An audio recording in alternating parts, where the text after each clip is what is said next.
Hi, and welcome to the Literary Sipper. I'm Amber Beatty Hill, your host, and today we're going to be asking the question, how do you use your library?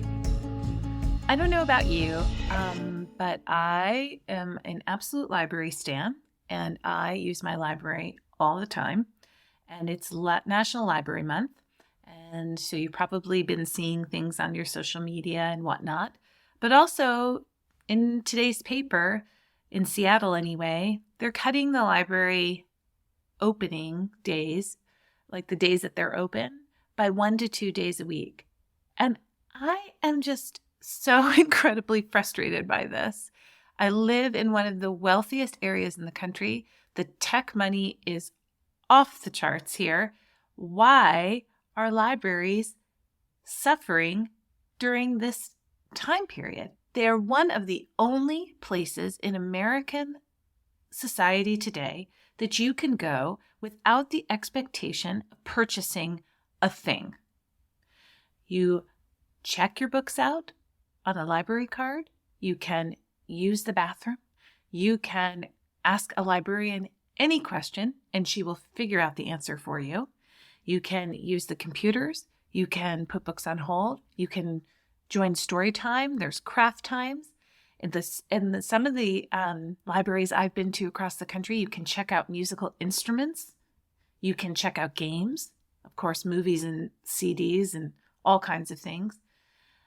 But I just find it absolutely appalling that we are watching this institution suffer because people feel like money would be better spent in other places when they don't have an understanding of what it is that the library actually does for people.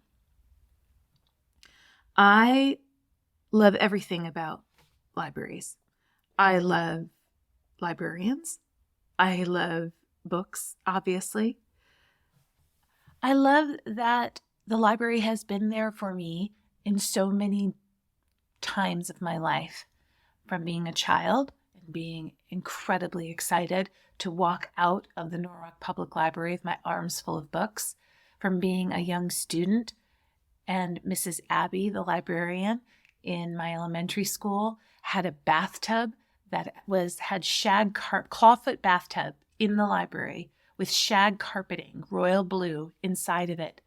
And everyone wanted to get to library time first to claim the bathtub and listen to her melodious voice read to us from books like Tuck Everlasting or Tales of a Fourth Grade Nothing.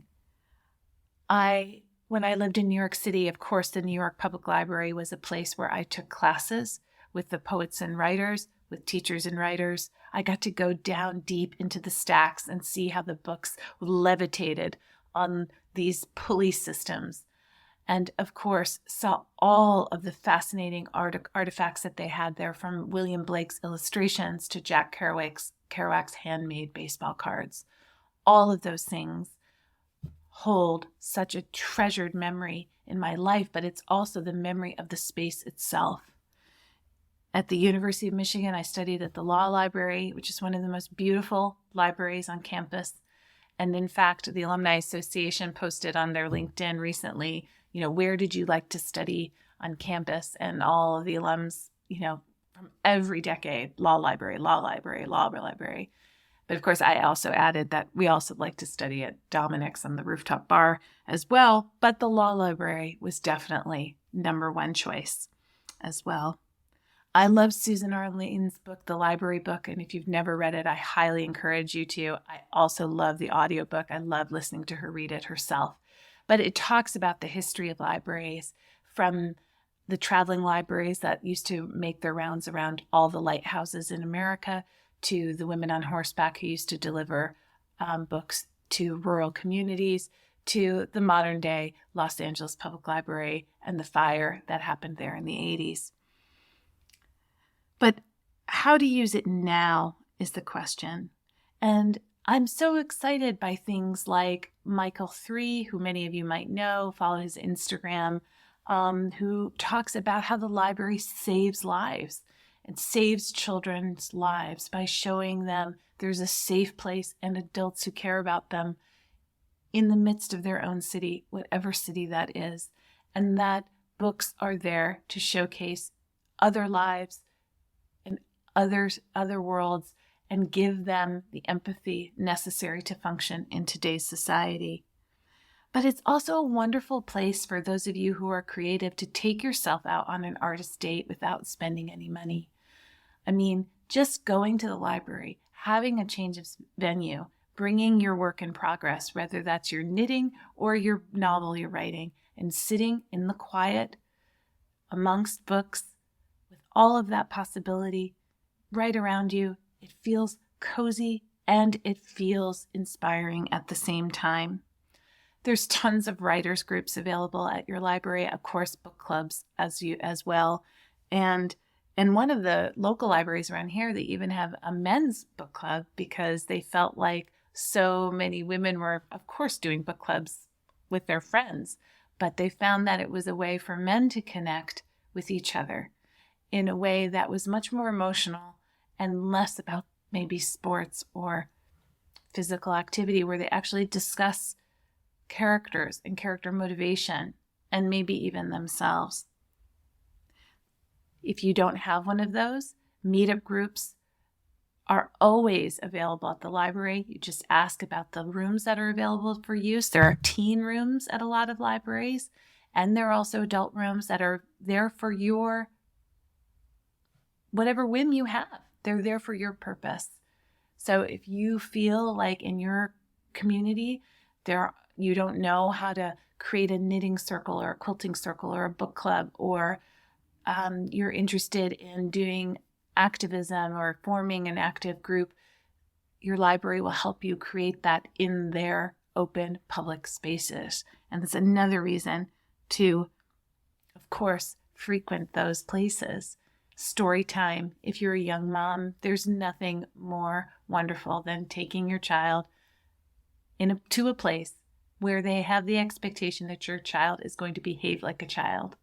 So if they're chatty, if they're talking through the story, the children's librarian is not going to be upset with them, and neither are the other mothers. They're happy to be out of the house. They're happy to have their child be welcomed into a space. And of course, the reading is magical as well. My son goes to a gym that's across the street from our library, one of the libraries I like to frequent. There are two near me. I'm very lucky. And it is the Duval Library in Washington. And a big shout out because it is the sunniest, most welcoming space. And so when I drop him off to go work out, I go to the library. I put my headphones on. I have a quiet space that's outside of the space that I've created at my house. And that's almost outside of myself a little bit. I can be in the public space, but still be myself, thinking about whatever it is I'm working on.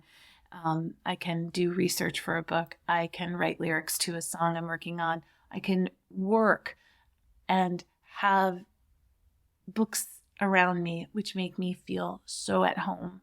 But also I can be out in the world and then also utilize the space without having to buy a cup of coffee or having to sit and have a meal. It is a free space. And I just can't underscore that enough in today's society, that there aren't a lot of free spaces. When people wonder about teenagers and what they do, where are they supposed to go? What are they supposed to do? Because there's always this expectation of money being spent. And I think that there needs to be more community spaces available to them. And the Duval Library has created this teen space within their library that's actually quite a big, beautiful room where people can gather and play Dungeons and Dragons or listen to music or just sit and do homework together. But they can be together without the expectation of spending money. And I think that is a very powerful, powerful idea. For those of you who are just getting into audiobooks, maybe you've listened to my podcast and how much I love audiobooks. The Libby app is, of course, connected to your library card. and you can get all kinds of free books. Every book that you can imagine is available through your public library. There's no need to join Audible. It is there for you. And of course, any of your public libraries can put any book on hold for you. You might have to wait a little longer, but it will come, and you can just walk around and be inspired by the titles on the spines and go into sections that you maybe aren't a nonfiction reader, and maybe you'll find something that inspires you. At one of the libraries in Woodinville here where I live, they have a huge biography section. It's just shelves and shelves and shelves of biography. And sometimes it's just amazing to go in and choose someone off the shelf, not even a title. And at Valentine's Day, they do a sort of a blind date with a book, and they wrap books in brown paper, and you can read a couple of little, almost like dating vignettes on the cover of the brown paper and pick your book accordingly. But I highly suggest that you build going to the library into your routine, your creative routine especially. And with so many cuts on the chopping block, always vote against cuts to the library. It's absolutely an essential in our society. Carla Hayden, who's the librarian at the Library of Congress, Carla Hayden, she's the first woman to hold that position.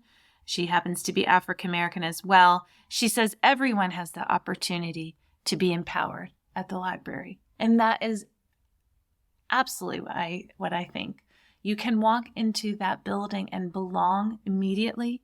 There's nothing you can't learn in the library, either through the programs that they have, the programming that they have, where they help people with immigration, they help people with tax filing, they help elders with estate planning, all of the programming that they have, as well as all of the books. And I want to give a special shout out to two librarians that are important to me. One of my former students, Katie Chung, who's the assistant director at the Danbury Library, and my other really good friend, Adrian, who works at the University of Michigan Library as well. And I would just remind you of all of the wonderful things that the library does for you: the homework help with learning the language, help with taxes, help with homeless services, and the fact that the Library of Congress holds every single thing that you can imagine. And I really encourage you to make your library a stop this week. See what they have to offer you. Check a book out. Check 10 books out.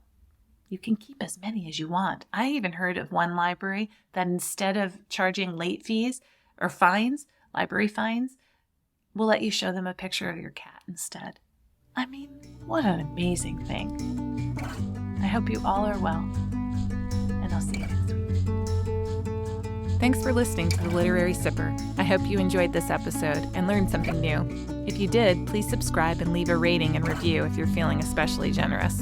Until next time, keep reading, keep writing, and keep putting your voice in the world. It's waiting for you.